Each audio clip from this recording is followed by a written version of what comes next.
The afternoon sun gilded the leaves of Central Park as Edward Miles pressed the phone to his ear, his eyes lost in the numbers dancing across the screen. Millions in pending deals, contracts awaiting his signature, decisions that could alter the fate of entire companies. At 42, he had built a financial empire few dared to dream of. But at that moment, as he absent-mindedly pushed the stroller where his son Gabriel dozed, his mind was entirely consumed by third-quarter earnings. "I need those reports by morning, Sandra. No excuses this time," he muttered into the device, not noticing the stroller had rolled to a stop. His hands gestured in the air as if the person on the other end could see him, his voice rising to the authoritative tone his employees knew all too well. Marissa, the nanny he had hired 3 months ago, approached silently and took hold of the stroller with a gentle hand. She was a woman in her early 30s, always impeccably dressed, with a maternal smile that had won Edward over from the first interview. Her references were perfect, her experience unquestionable, and Gabriel seemed to adore her. Everything a busy father could wish for. "Shall I take Gabriel to the sandbox while you finish your call, Mr. Miles?" she suggested in a soft voice, already unbuckling the child's safety harness. Edward gave a distracted nod, his attention snapping back to the figures his assistant was reading from the other end of the line. 2 million here, 3 million there. Each number represented hours of work, meticulously planned strategies, victories won in boardrooms where only the strong survived. It was then that a small shadow drew near, a girl of about 6, with worn clothes and tangled hair, watched him with eyes far too serious for her age. She waited patiently for him to finish talking about growth percentages before taking another step in his direction. Edward noticed the child and made an impatient gesture with his hand, signaling for her to move along. He didn't have time for panhandlers, especially not when he was closing the biggest deal of the month. But the girl didn't move. Instead, she came closer, her expression carrying a disturbing gravity. "Mister," she whispered, her voice barely audible above the distant city traffic, "I saw your son last night in Perdition's Alley." The words hit Edward like a punch to the gut. He slowly lowered the phone, his eyes locking onto the girl's dirt-smudged face. For a moment, the world around him seemed to stop. The sounds of the park, the voice on the phone, it all faded into a distant hum. "What did you say?" he asked, his voice coming out hoarse. The girl glanced around nervously, as if afraid of being overheard. "Your baby was there, mister. In the alley, I saw him." A nervous laugh escaped Edward's lips. This was impossible, absurd. Gabriel had spent the previous night at home, sleeping in his crib, under Marissa's care, while he attended a business dinner that ran late. The child was safe, protected, far from any danger. "You must have him confused with someone else, little one," he said, trying to sound kind. But his voice betrayed a rising irritation. "My son was home all night." The girl's eyes narrowed, and she took another step forward. "He was wearing orange pajamas. Mister, I saw them." Her voice carried a certainty that made the blood in Edward's veins run cold. The world collapsed around him in that instant. The orange pajamas. Those 3 words echoed in Edward's mind like a hammer striking an anvil. His legs trembled slightly as he knelt to the girl's level, the phone forgotten in his right hand, still broadcasting his assistant's irritated voice. "How do you know about the pajamas?" he asked, his voice a tense whisper. The child watched him with those large, serious eyes, as if she carried secrets too heavy for her fragile age. "I live on the street, mister. I see a lot of things nobody else does," she answered, glancing quickly over her shoulder, as if expecting someone to be watching. "Your baby was crying." The lady with him seemed nervous. Edward felt the world spin. The orange pajamas were a pair he had bought just 2 days earlier from an exclusive children's boutique on Madison Avenue. They were unique, with a pattern of tiny hand-embroidered giraffes that had caught his eye during a rare break between meetings. Gabriel had worn them for the first time the night before, when Edward had put him to bed before leaving for his business engagement. There was no way a homeless child could know that specific detail. It was impossible, unless... Edward, are you listening to me? Sandra's shrill voice echoed from the phone, pulling him back to the brutal reality of the moment. He ended the call abruptly, shoving the device into his pocket with trembling hands. His eyes searched desperately for Marissa and Gabriel, who should have been playing in the sandbox a few yards away. When he finally located them, a tightness gripped his chest, nearly stealing his breath. Marissa was watching their conversation from a distance, her eyes fixed on him and the girl with a disturbing intensity. It wasn't the concerned look of a diligent nanny checking if her employer was okay. It was something else, calculating, almost predatory. When she realized Edward had noticed her, she forced a smile and waved, but she couldn't completely hide the tension in her features. "And the lady's coming over," the girl whispered, her small body visibly tensing with fear. "I have to go, mister. She doesn't like it when I talk to you." Before Edward could ask another question, Marissa approached quickly, holding Gabriel on one hip and extending her free hand toward the street girl. Her fingers closed around the child's thin wrist with a force that seemed excessive for the situation. "Hello, sweetie. Are you bothering Mr. Miles?" Marissa said, her voice maintaining its usual sweet tone, but her eyes radiated a coldness Edward had never seen before. "Kids your age should be in school, not asking for money in the park." The girl tried to pull away from her grip, her eyes filling with tears she fought to hold back. "I wasn't asking for anything, Mom. I was just talking." "Of course you were," Marissa replied, tightening her grip on the child's wrist. "Mr. Miles is a very busy man.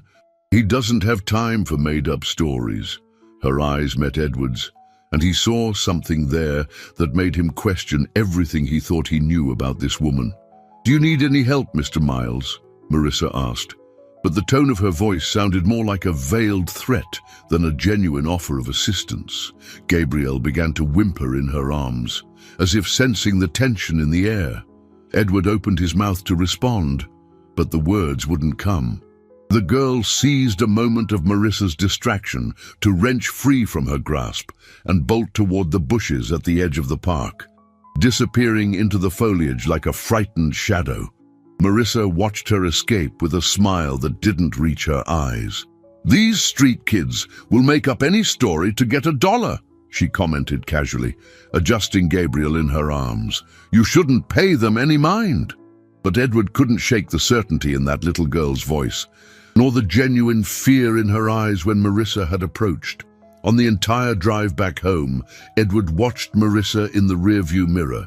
She was humming softly to Gabriel, who had fallen asleep in the back seat, but her eyes seemed too alert, as if analyzing every movement, every unspoken word.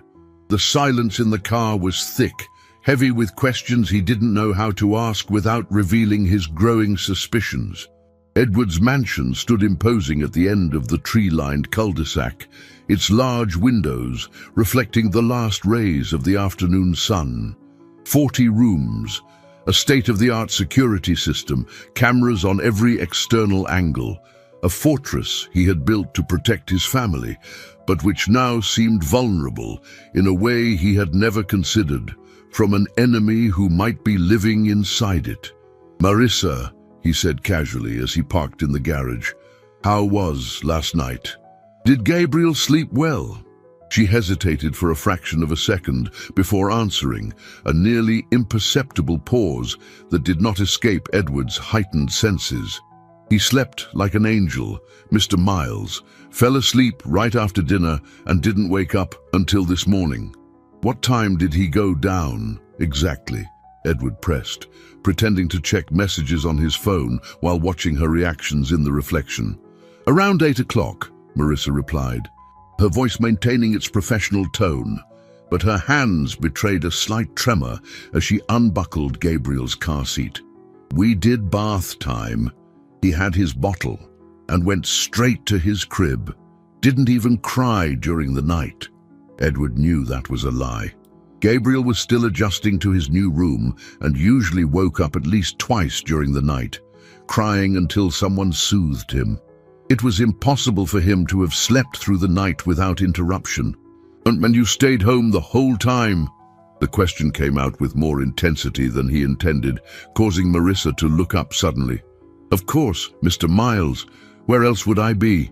There was a defensiveness in her voice now, a rigidity in her shoulders that contrasted with her usually relaxed posture.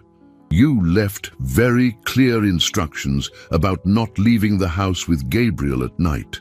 Instructions that, Edward realized with growing horror, could have been broken without him ever knowing. The security cameras only covered the property's exterior, not the rooms inside, a decision he had made to preserve the family's privacy, but which now revealed itself as a critical flaw in his defenses. Inside the house, Edward watched Marissa go through her usual routine with Gabriel. She fed him, played with him, sang the lullabies that always worked.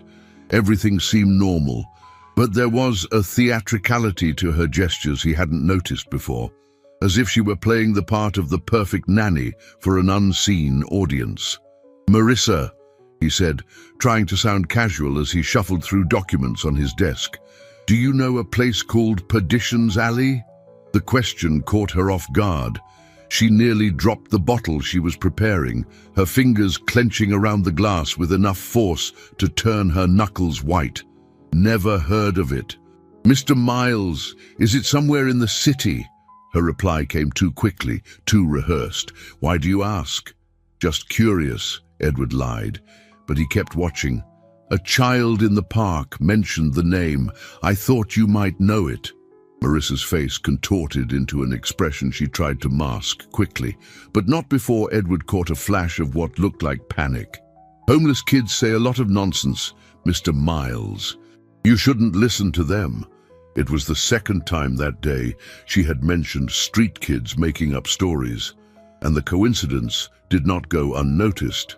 Edward felt a shiver run down his spine as he realized Marissa had strategically positioned herself between him and Gabriel, who was playing on the rug with his colorful toys.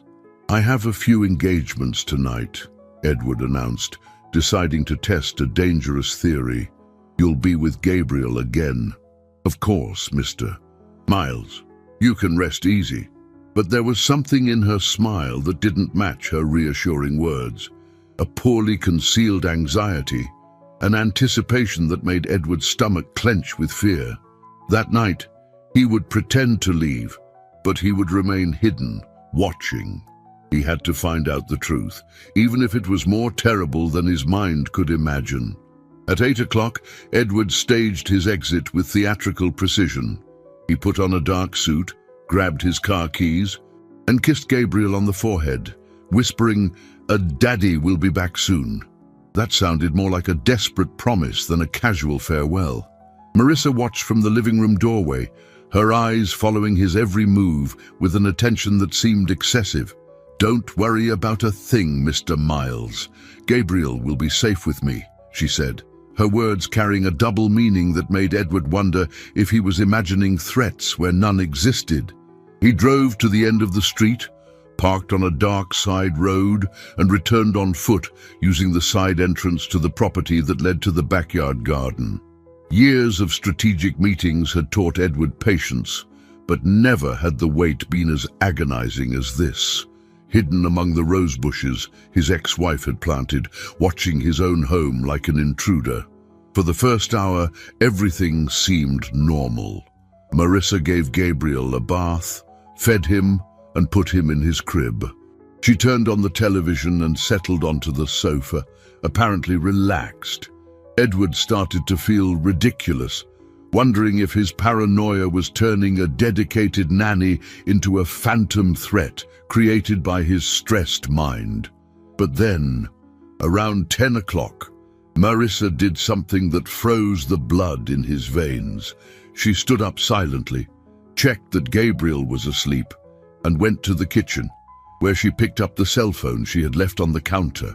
Her fingers moved quickly across the screen, typing a message Edward couldn't see from his position in the garden. Minutes later, she returned to Gabriel's room. Edward saw her lean over the crib for what felt like an eternity, her movements deliberate and cautious. When she straightened up, she was carrying Gabriel in her arms, wrapped in a blanket that completely concealed his clothes. Edward's heart pounded so hard he feared the sound might give him away. His breathing became ragged, his hands shaking uncontrollably as he watched Marissa head for the back door of the house, the same one he had used to enter the garden. She slipped out silently, looking around with the caution of someone committing a crime. Gabriel seemed to be sleeping deeply, his small body limp in her arms. Marissa walked quickly through the garden, heading for a side gate that was rarely used. Edward followed her at a safe distance, each step a torture of indecision. Should he confront her immediately, call the police, or keep following to find out where she was taking his son? His paternal instinct screamed for him to act, but his rational mind argued that he needed evidence, answers he would only get if he kept watching. Marissa walked for 3 blocks until she reached a dark van parked under a tree, away from the streetlights. Edward recognized the vehicle. It was the same one he had seen parked across from his house a few times in recent weeks, always with someone in the driver's seat who seemed to be waiting. A man got out of the van, tall and lean, dressed in dark clothes. Edward couldn't see his face from a distance, but he noticed Marissa greet him with familiarity. They spoke in whispers for a few minutes, and then Marissa handed Gabriel to the man. Edward felt his world shatter as he watched his son disappear inside the van. His legs nearly gave out, but he forced himself to keep watching, mentally recording every detail: the license plate, the man's appearance, the direction they took. The van pulled away slowly, not turning on its headlights until it was far from the neighborhood. Marissa stood on the sidewalk for a few minutes, checking her phone before returning the way she came. Edward followed her back, reaching the garden just moments before she did. When Marissa entered through the back door, he could see her through the kitchen window, quickly washing her hands and checking her hair in the window's reflection, as if trying to erase any evidence of what she had just done. She went upstairs and into Gabriel's room. Even from a distance, Edward could hear when she started to cry loudly, a theatrical sound that echoed through the silent house. Edward remained hidden in the garden, his body trembling not just from the night's chill, but from the horror of what he had just witnessed. Marissa's theatrical cries echoed through the house, a calculated sound that made bile rise in his throat. How had he been so blind? How had he not realized he was entrusting his son to a criminal? 15 minutes later, the crying stopped abruptly. Edward saw Marissa come downstairs, pick up the landline phone in the living room, and dial a number with seemingly trembling fingers. Her performance was just beginning. Mr. Miles, something terrible has happened." Her voice came out in broken sobs, filled with a distress that could convince any unsuspecting person. "Gabriel, he's not in his crib. I don't know what happened." Edward felt a primal rage consume him. Every word from that woman was a stab at his trust, at his ability to protect his own son. He forced himself to remain calm, knowing he had to play her game until he uncovered everyone involved. "Calm down, Marissa," he said into the phone, faking the panic any father would feel in that situation. "Have you checked the whole house? Maybe he learned to climb out of the crib. I've looked everywhere, Mr. Miles. The doors are locked, the windows too. It's like he just vanished." Marissa took a dramatic pause, and Edward could hear her sniffling as if crying, "You need to come back immediately. Maybe we should call the police." "I'm on my way," Edward replied, hanging up with hands that shook with restrained outrage. He ran to where he had left his car, drove a few blocks to create the illusion that he was returning from afar, and came back to the mansion, making enough noise to announce his arrival. Marissa was waiting for him at the door, her eyes red and her clothes slightly disheveled to complete the act. "Mr. Miles, I'm so sorry. I was watching television, and when I went to check on Gabriel at 10:30, he wasn't in his crib." Her words came out in a rush, but Edward noted she had rehearsed this version of the story, adjusting the times to create a convincing narrative. He ran upstairs to Gabriel's room, Marissa close behind, her hands touching his arm, in gestures that seemed comforting but which Edward now interpreted as attempts at manipulation. The crib was empty, the sheets purposefully mussed to simulate a child having been there recently. "We're calling the police. Now," Edward declared, watching Marissa's reaction closely. For a fraction of a second, he saw genuine panic flash across her face before she recomposed her mask of concern. "Of course, Mr. Miles. It's the right thing to do." Her voice sounded too controlled for someone who should have been in despair. "They'll want to ask a lot of questions. They'll investigate everything." Edward caught the subtle threat in her words. Marissa was testing his reactions, trying to figure out how much he knew. "What kind of questions?" he asked, feigning naivety. "About the house's security, about people who have access, about me." "Two." Marissa watched him carefully, like a predator sizing up its prey. "They always suspect the people closest first. It's standard protocol. Do you have something to hide, Marissa?" The question came out harsher than Edward intended, but he wanted to see how she would react under pressure. Marissa stared at him with eyes that seemed wounded by the suggestion. "How could you think that? I love Gabriel as if he were my own son. I would never do anything to hurt him." Her hands clenched into fists, a gesture that could be interpreted as indignation, but which Edward now saw as a struggle to contain her nervousness. The phone rang, cutting through the tension. Edward answered, and a distorted voice on the other end made his blood run cold. "If you want to see your son again, don't call the police. Wait for instructions." The call ended abruptly. Marissa watched Edward's pale face and asked with false innocence, "Who was it, Mr. Miles? Any news about Gabriel?" Edward studied her for a moment that felt like an eternity, realizing she already knew exactly who had called. The hours that followed were a hell of silent tension. Edward pretended to follow the kidnappers' instructions while his mind worked feverishly to find a way to get Gabriel back without risking his son's life. Marissa remained by his side like a worried shadow, offering tea, suggesting he rest, playing the part of the dedicated employee with a perfection that now disgusted him. "Mr. Miles, you should try to get some sleep," she whispered for the third time that night, her hand touching his shoulder with false tenderness. "When the kidnappers call again, you'll need to have a clear head to negotiate." Edward stared at her, noticing how she seemed to know exactly what the criminals would do next. "How do you know they'll call again, Marissa?" "They might have taken Gabriel for good." A shadow of irritation crossed her face before she recomposed her expression of concern. "That's what always happens in the movies, Mr. Miles. They always ask for money, don't they?" "This isn't a movie, Marissa. This is my son." Edward watched her closely as she processed his words, noting how her eyes darted, as if calculating her responses.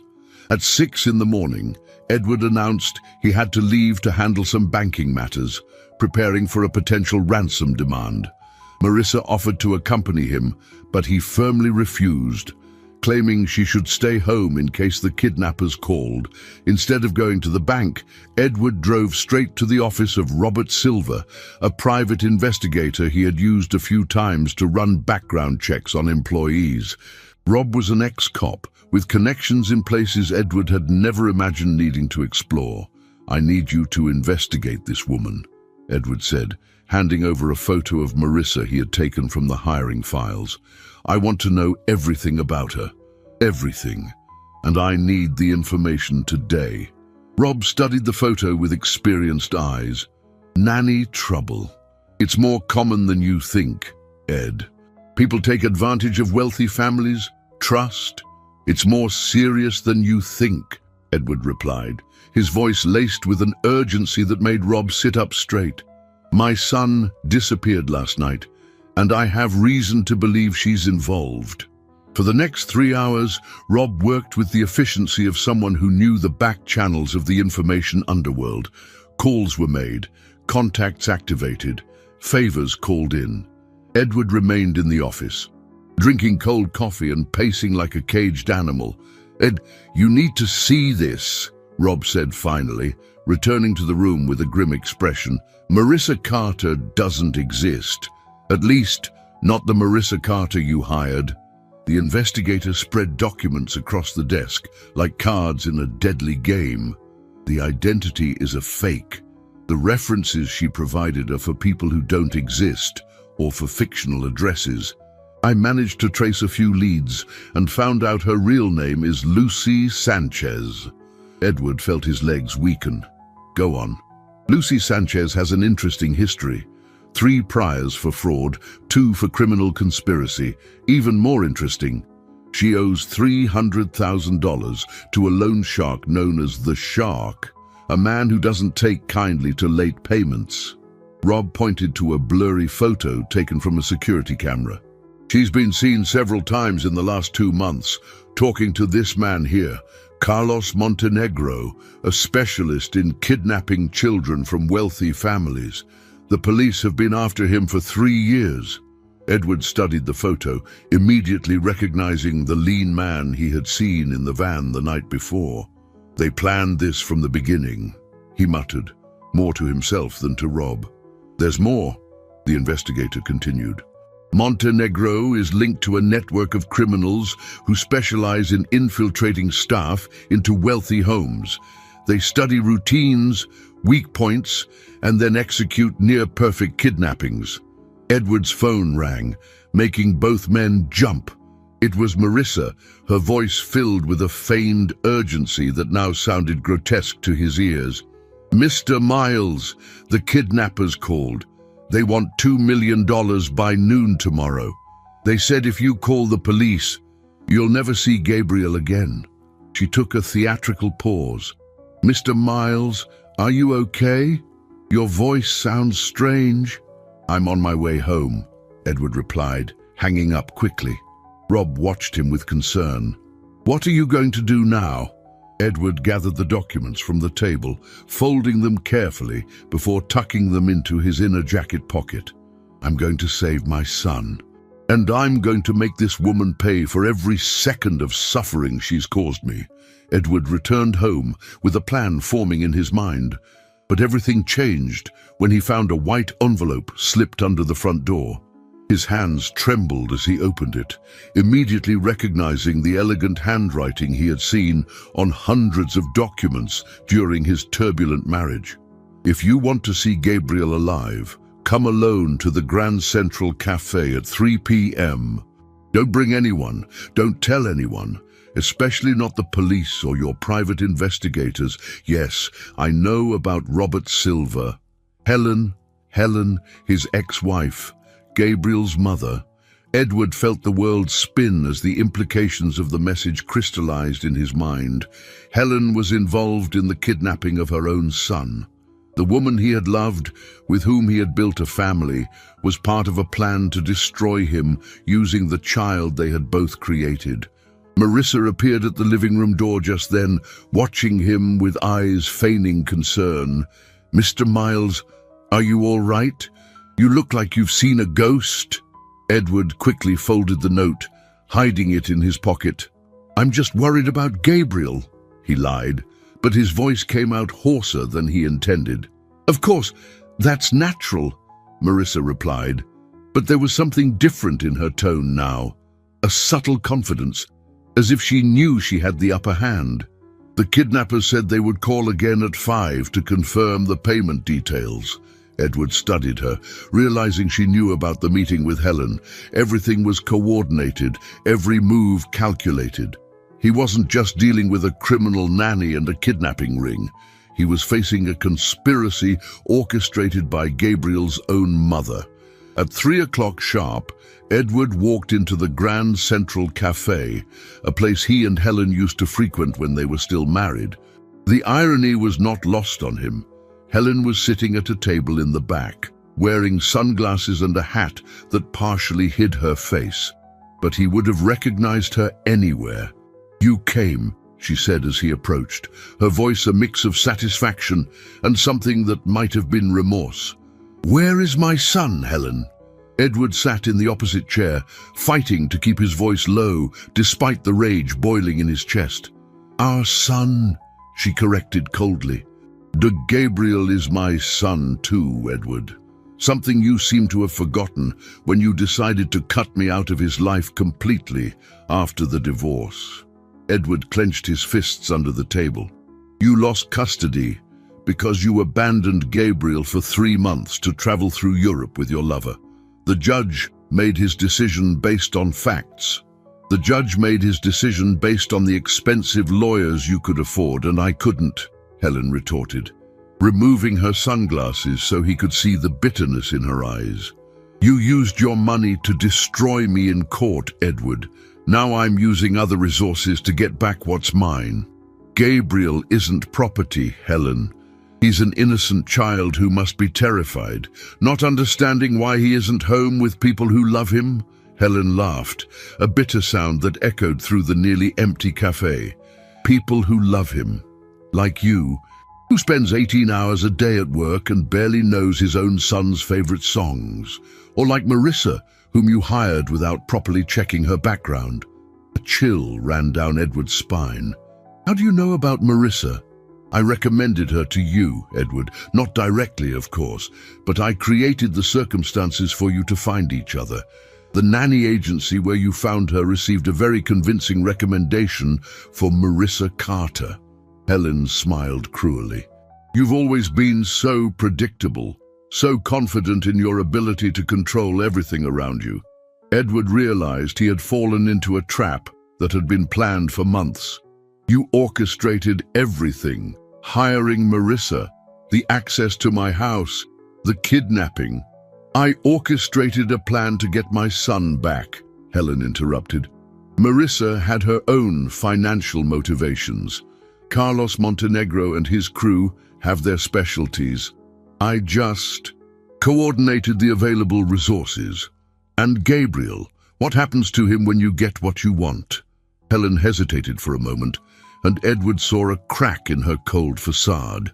"Gabriel will be with me, away from you, away from this life of emotional neglect you offer.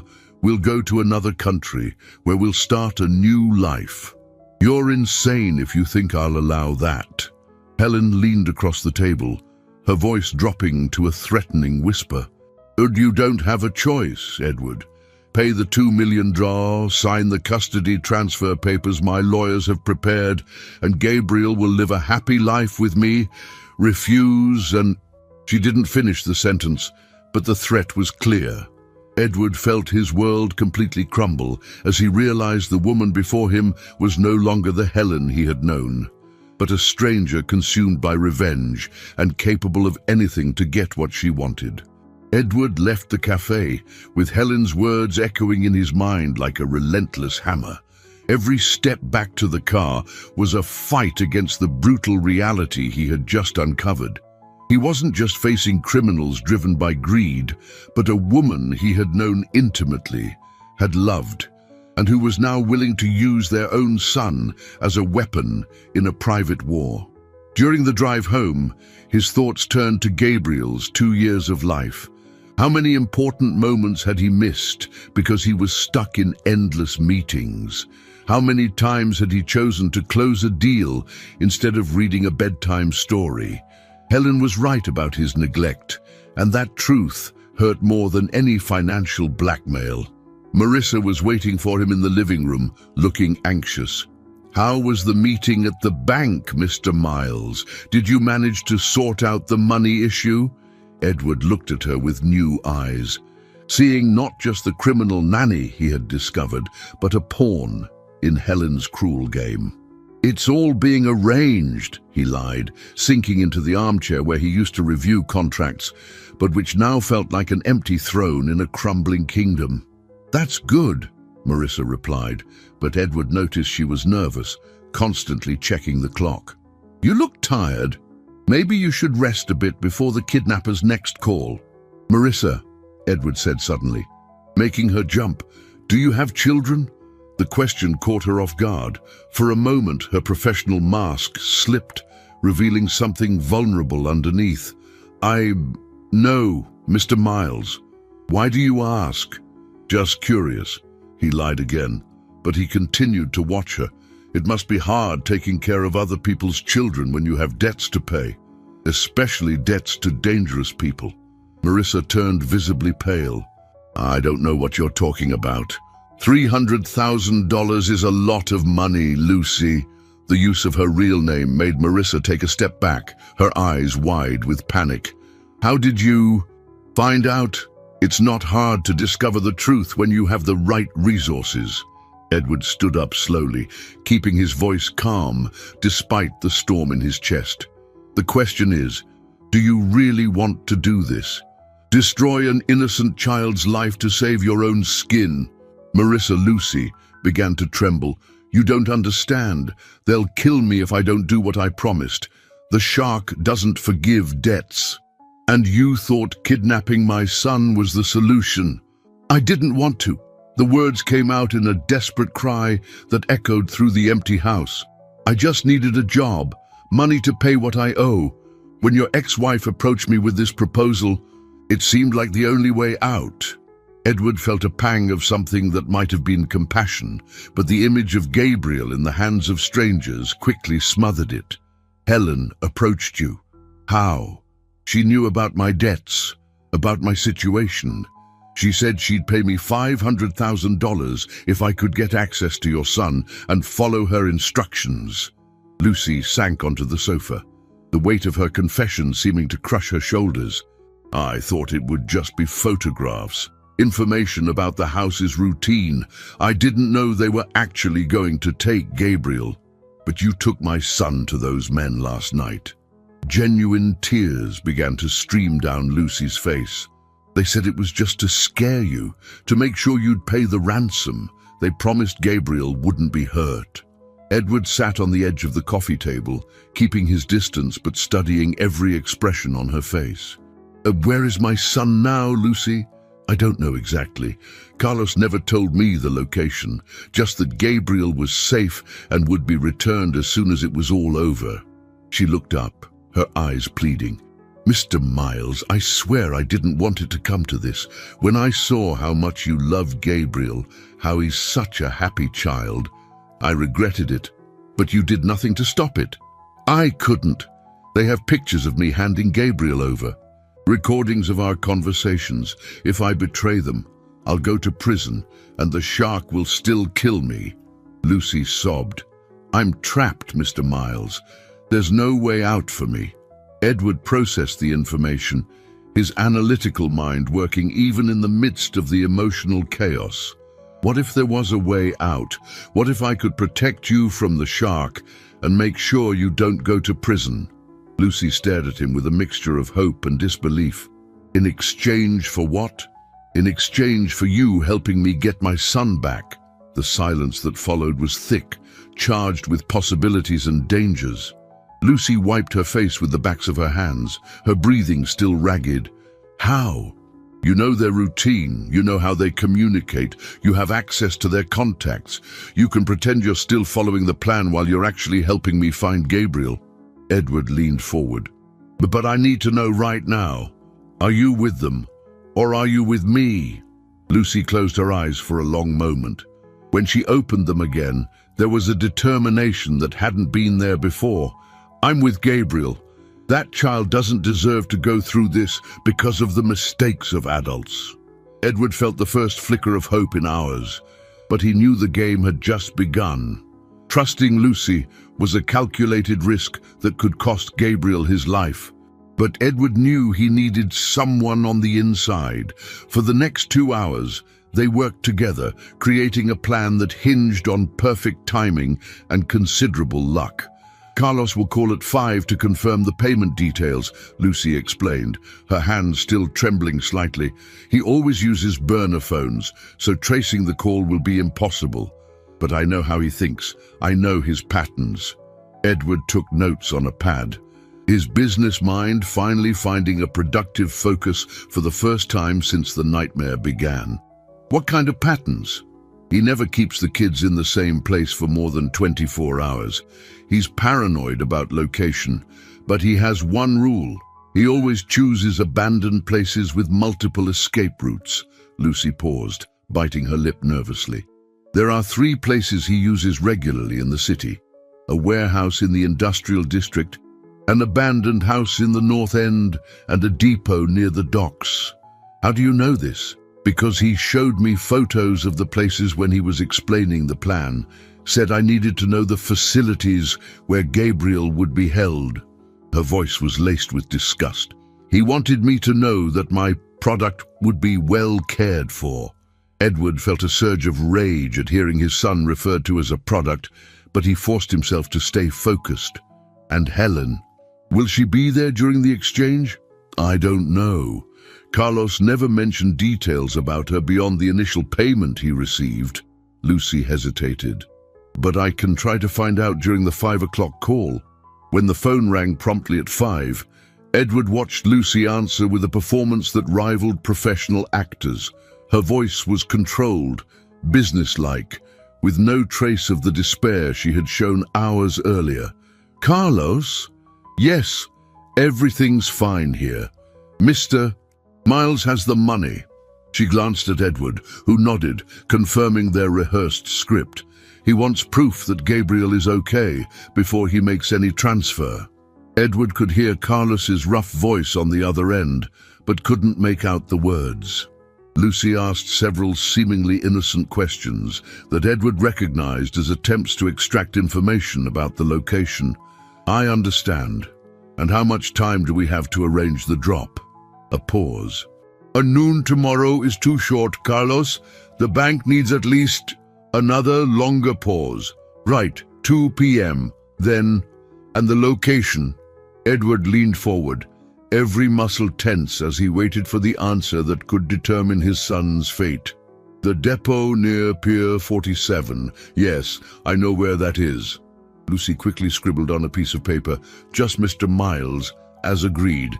He comes alone with the money, you hand over Gabriel. And everyone goes on with their lives. When she hung up, Edward saw that her hands were shaking again. Well, Gabriel is in the warehouse in the industrial district. Carlos was bragging about how well-behaved the boy is. Lucy took a deep breath. But the exchange is at the depot by the docks tomorrow at 2. It's a trap, Mr. Miles. They're not going to return Gabriel. How do you know? Because Carlos laughed when I mentioned everyone going on with their lives. It was a laugh I've heard before. It's the one he uses when he knows someone isn't going to survive to tell the tale. Edward felt a cold dread wash over him. They plan to kill me during the exchange. And probably me too, once they don't need my services anymore. Lucy stood up, pacing nervously to the window. Helen may not know this, but Carlos doesn't leave loose ends. Then we have to act before the exchange. Tonight. Lucy turned to face him. The warehouse is guarded. Carlos always leaves at least 2 men on watch, and they're armed. Edward thought for a moment, recalling the lessons he'd learned building his corporate empire. When you can't win with force, you win with strategy. What if we created a diversion? Something that would make them leave the site temporarily? What kind of diversion? The kind only a wealthy man with connections can create. Edward picked up the phone, dialing a number he hadn't used in years. Rob? It's me again. I need another favor, a big one. As he explained his plan to the investigator, Edward saw genuine hope in Lucy's face for the first time. It was risky, dependent on many variables. But it was better than passively waiting for an exchange that would result in 2 deaths and Gabriel remaining a captive. Do you think it will work? Lucy asked when he finished the call. Edward looked out the window at the garden where Gabriel used to play, his determination solidifying like tempered steel. "It has to, because I'm not losing my son to Helen's revenge or Carlos's greed, no matter the cost." The night would be long, and tomorrow would determine if Edward was truly the man he thought he was when everything was on the line.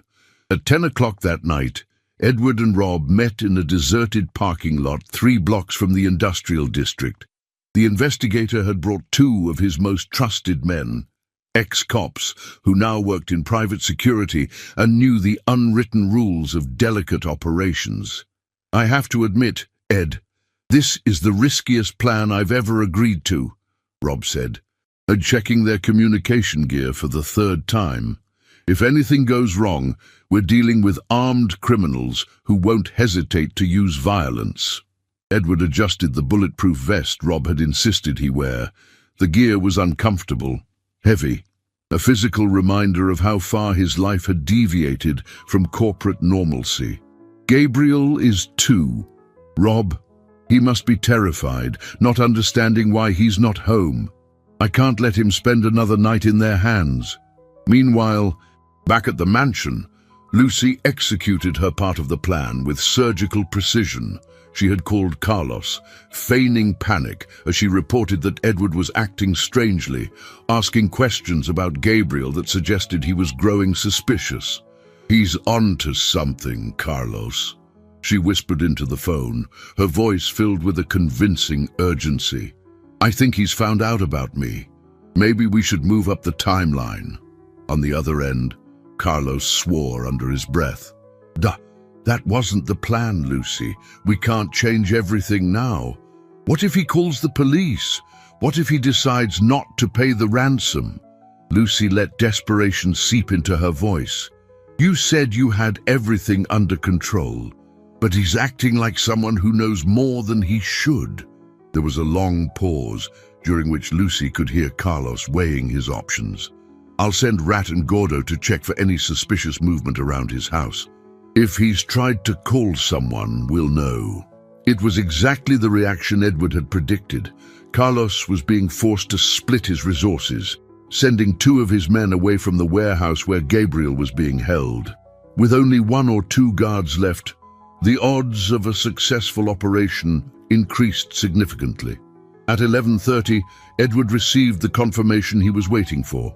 Rob, watching the warehouse through night vision binoculars, reported over the comms. 2 men just left the location on a motorcycle.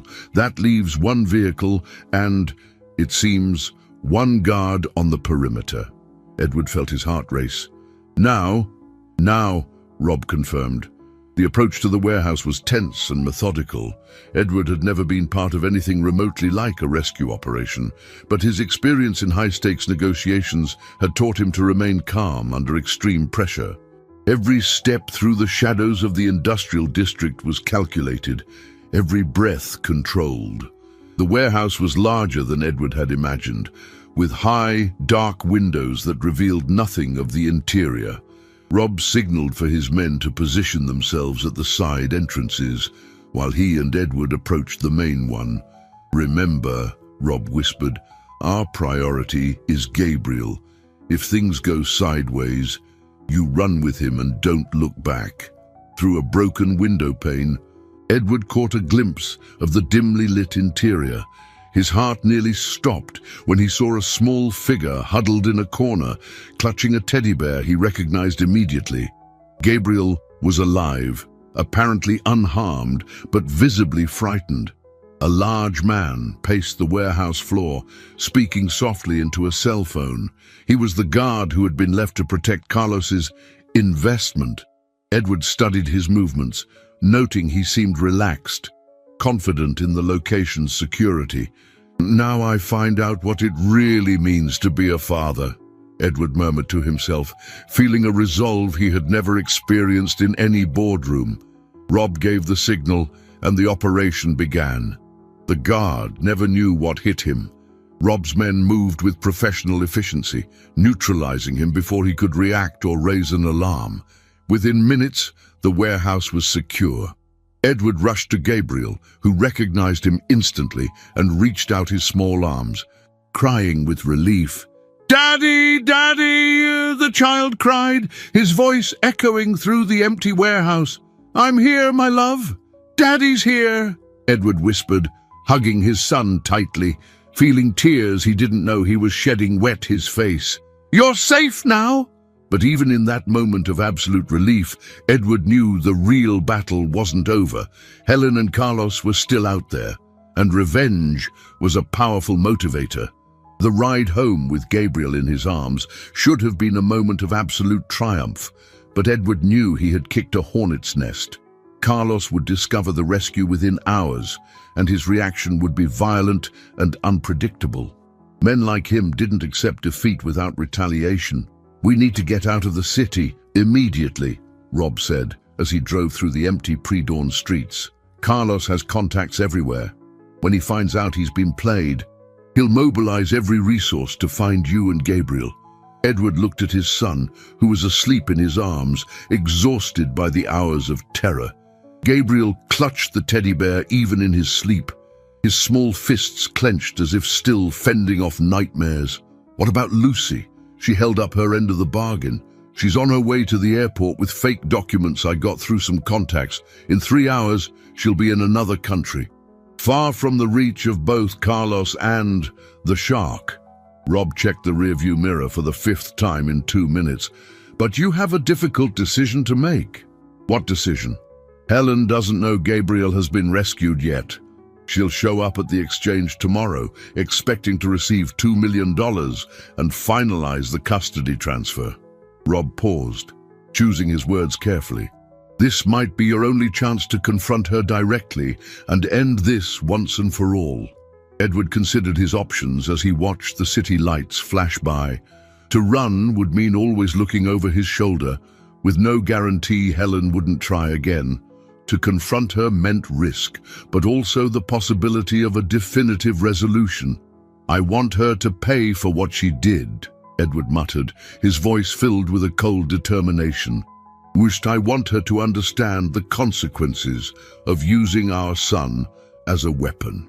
They arrived at the mansion as the first light of dawn painted the sky a pale pink. Edward carried Gabriel upstairs, gently placing him in his own crib for the first time in days. The child woke for a moment, his big, trusting eyes meeting his father's. "Daddy stay?" Gabriel asked in a sweet voice that melted Edward's heart. "Daddy's staying forever," Edward promised, kissing his son's forehead. No one is ever taking you away from me again."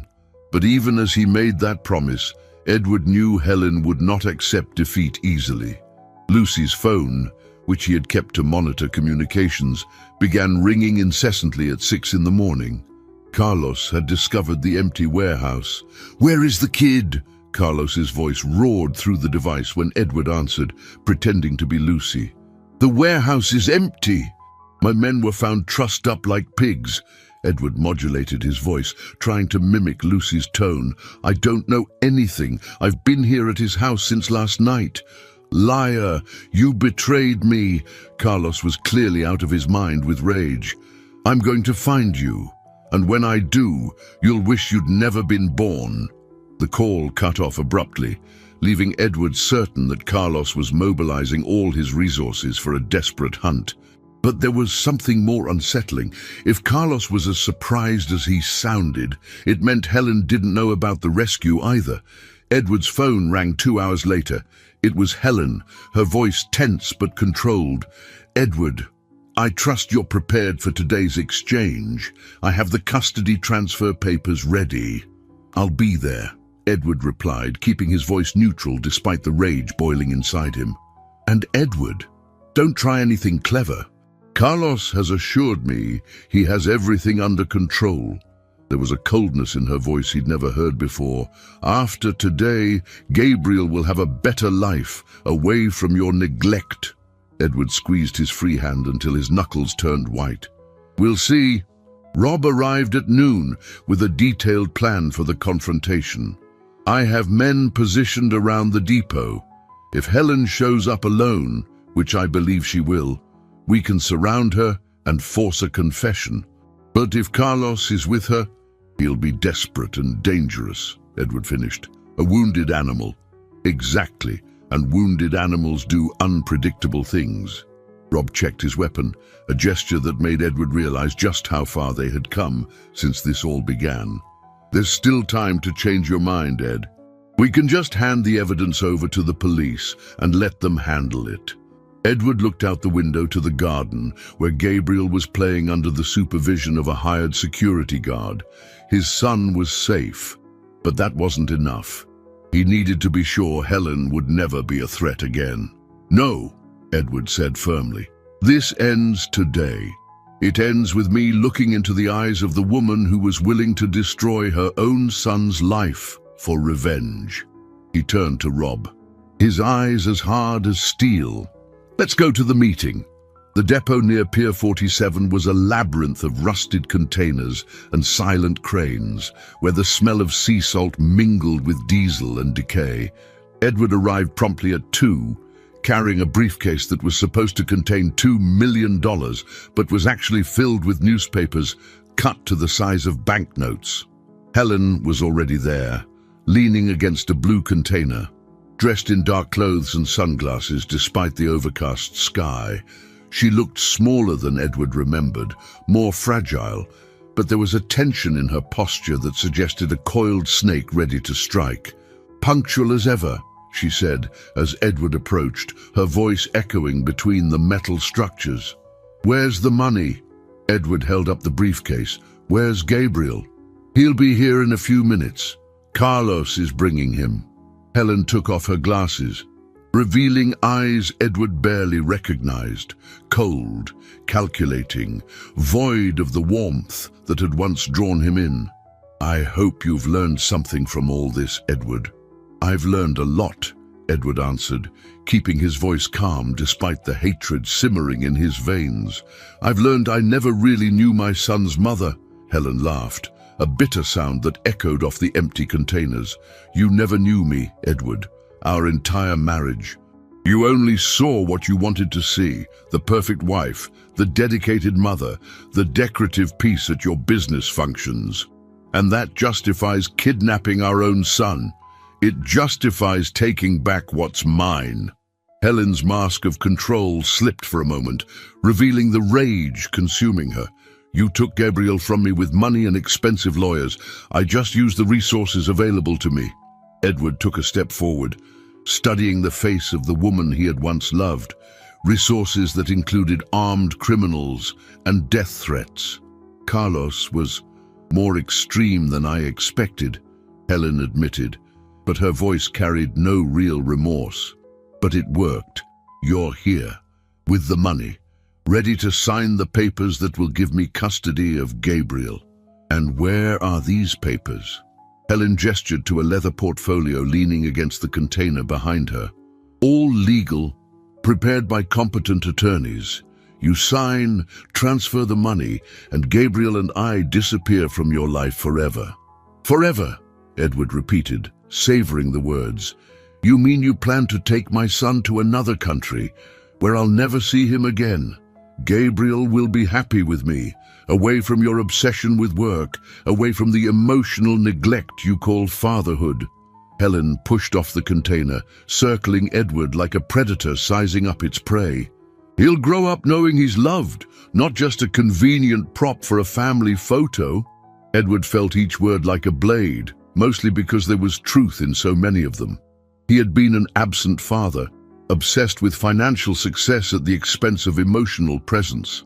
But that didn't justify the terror Gabriel had been put through.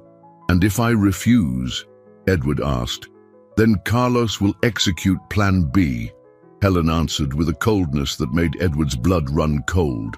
And you'll find out there are things worse than losing custody of a child.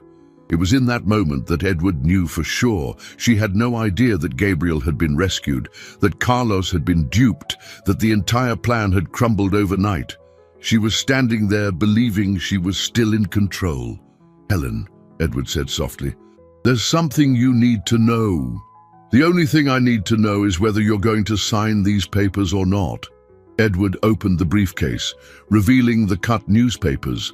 Helen stared at the contents with growing confusion, then looked up at him, her expression a mixture of disbelief and dawning panic. "Gabriel is at home," Edward said calmly. "Safe, protected, playing in the garden where he belongs. Your plan failed." Helen's face twisted into a mask of pure rage. "Impossible. Carlos assured me." "Carlos was played. His men were captured. And now you're here, alone, with no hostage, no leverage, just a woman who conspired to kidnap her own son." Helen backed away, her hand instinctively going to the purse she carried. "You don't understand. I did it for love. Gabriel deserves a mother who is present. Gabriel deserves parents who don't use him as a weapon in their personal wars," Edward retorted, taking another step toward her. "And now you're going to pay for every moment of terror you caused an innocent child." It was then they heard the sound of tires screeching on asphalt, and a familiar van appeared between the containers, driving at a dangerous speed directly toward them. Carlos leaped from the van in an animalistic fury, his face contorted by rage and humiliation. In his hand, he held a gun, which he aimed directly at Edward while screaming profanities that echoed through the port. "You thought you were smart, didn't you?" Carlos advanced, his voice hoarse with hatred. "Thought you could play me, steal my merchandise, and just walk away." Helen shrank back, clearly terrified by the raw violence emanating from Carlos. "Calm down. Carlos, we can work this out. Edward has plenty of money. We can—" "Shut up!" Carlos briefly turned the gun on Helen. "You and your idiot ex-husband ruined everything. Now I have to improvise. And when I improvise, people die." Edward kept his hands visible, his eyes scanning for Rob's men who were supposed to be positioned around the depot. Where were they? The plan was to intercept Helen, not to deal with an armed and unhinged Carlos. "Carlos, you can still walk away from this," Edward said, trying to keep his voice calm. "Drop the gun, disappear, and no one gets hurt." "No one gets hurt," Carlos laughed hysterically. "I'm out 300 grand that I paid that backstabbing bitch Lucy. I lost the kid who was my collateral. And now my reputation is shot because some slick-suited businessman made a fool out of me." It was then Edward realized the terrifying truth. Carlos wasn't just here for financial revenge.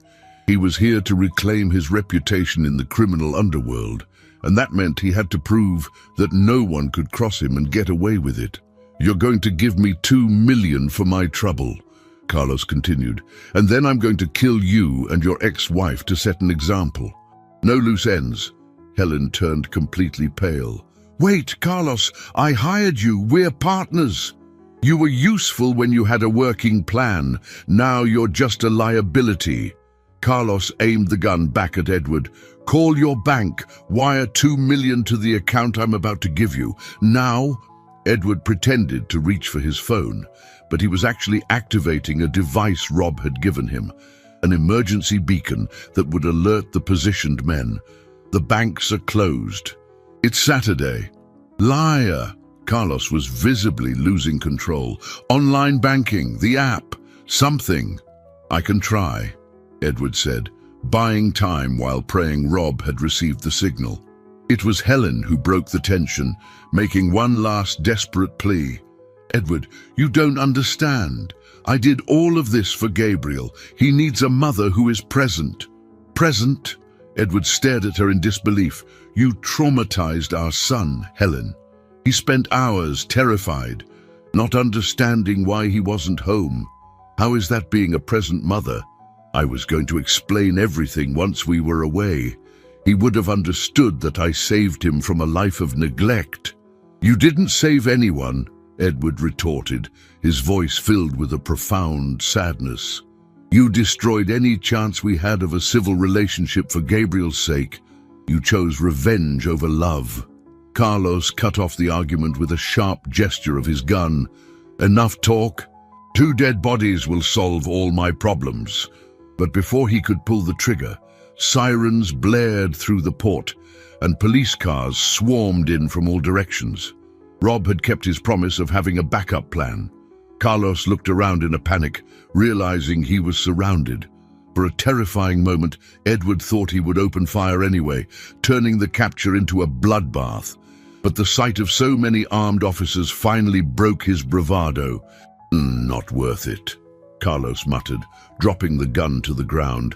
Life in prison isn't worth $2 million. As Carlos was cuffed and placed in a squad car, Helen stood in silence, watching her world completely fall apart. When the police finally approached her, her last words were directed at Edward. "You'll never love him the way I do," she said, tears streaming down her face. Gabriel deserved a better mother. Gabriel deserved better parents, Edward replied softly. And now, at least, he'll have a father who has learned what truly matters. Rob appeared at Edward's side as the squad cars pulled away. "It's over," he said simply. Edward looked up at the sky, where dark clouds were finally breaking to reveal rays of sun. "No," he said, thinking of the sun waiting for him at home. "Today it's just beginning." The 6-year-old girl who had saved everything with her courage came to his mind, and Edward knew exactly what his first act as the new man he had become would be. 6 months later, Central Park had become a completely different place for Edward, no longer a backdrop for neglect and danger, but a symbol of second chances and vigilant love. He sat on the same bench where it all began, watching Gabriel play in the sandbox with the absolute concentration typical of a 2-year-old. But Gabriel wasn't alone. A girl with neatly combed hair and clean clothes was helping him build castles, patiently teaching him how to pack the damp sand. Her eyes were the same ones that had shone with courage and determination on that fateful afternoon, but now they reflected safety and happiness. "Sophia, watch that Gabriel doesn't put sand in his mouth," Edward said softly, his voice full of the affection he had learned to express. "I've got it, Dad," Sophia replied, naturally using the word that still made Edward's heart skip a beat. "I'll take care of him." The adoption process had been complex, but Edward had discovered that money, when applied to just causes, could move bureaucratic mountains.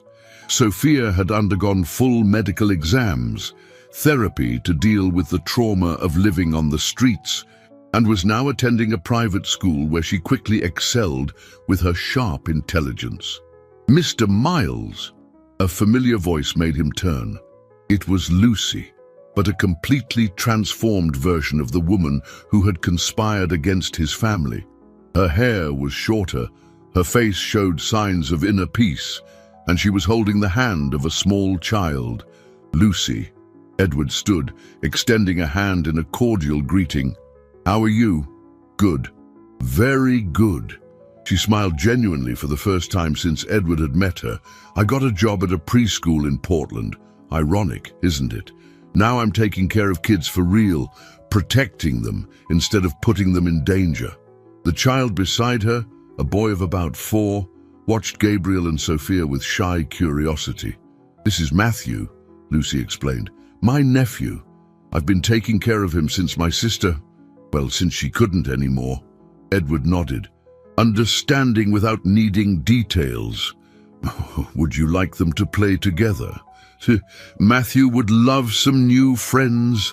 As the children played under watchful eyes, Edward and Lucy talked about change and redemption. She had used the money Edward had paid her as agreed to settle her debts and start over in another state, far from the temptations and threats that had nearly destroyed her life. "How are Helen and Carlos?" Lucy asked hesitantly. Helen got 8 years for kidnapping and criminal conspiracy. Carlos got 15 for the same crimes, plus illegal possession of a firearm. Edward watched Gabriel laugh as Sophia tickled him. It's enough time for Gabriel to grow up without her toxic influence. "And you, how are you handling everything?" Edward considered the question carefully. The last few months had been a complete revolution in his life. He had sold 2 of his companies, keeping only the most stable ones, and drastically reduced his workload.